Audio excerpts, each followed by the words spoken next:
Hello, আসসালামু আলাইকুম। আমি প্রীতম মজুমদার। আমার বাসা হচ্ছে উত্তরবাড্ডা।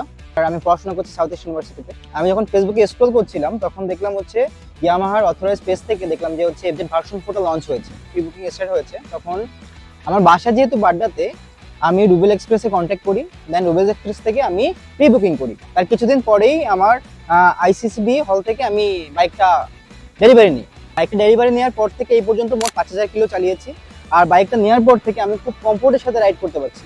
এফজেডএস V3 থেকে V4 এ শিফট হওয়ার মেইন কারণ হলো single channel ABS with traction control. এটা সুন্দর ফিচার হলো এটা side stand cut out switch দেওয়া আছে, যার কারণে যদি স্টার্ট না উঠাই আমার বাইকের, তাহলে গাড়িটা কখনো স্টার্ট হয় না। আমি কনফিডেন্সের সাথে রাইড করতে পারি একটাই কারণে, কারণ এটাতে ট্রাকশন কন্ট্রোল উইথ এবিএস আছে।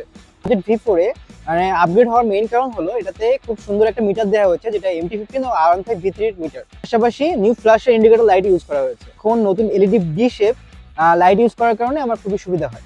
এই বাইকটির অন্যতম ফিচার হলো ওয়াইকানি, যেটার মাধ্যমে আমি ডিসপ্লেতে কল, মেসেজ সবই দেখতে পারি। প্লাস হচ্ছে আমি যদি 1 কিলোমিটারের মধ্যে যেখানে বাইকটা পার্কিং করেছিলাম সেটাও আমি দেখতে পারি। এর আগেও আমার একটা অন্য ব্র্যান্ডের বাইক ছিল, যেটাতে কমফোর্টেবলি রাইড করতে পারতাম না। প্লাস হচ্ছে তেলটাও খুবই কম পেতাম, যার কারণে হচ্ছে ইয়ামাতে শিফট হওয়ার পর থেকে আমি তেলও ভালো পাই, প্লাস কমফোর্টটাও খুব ভালো পাই। ঢাকা সিটিতে পাই 40+, আর ঢাকার বাইরে গেলে 45 to 48 পাই যায়। এত সুন্দর বাইকটা দেওয়ার জন্য ইয়ামাহাকে ধন্যবাদ। Yes Yamaha.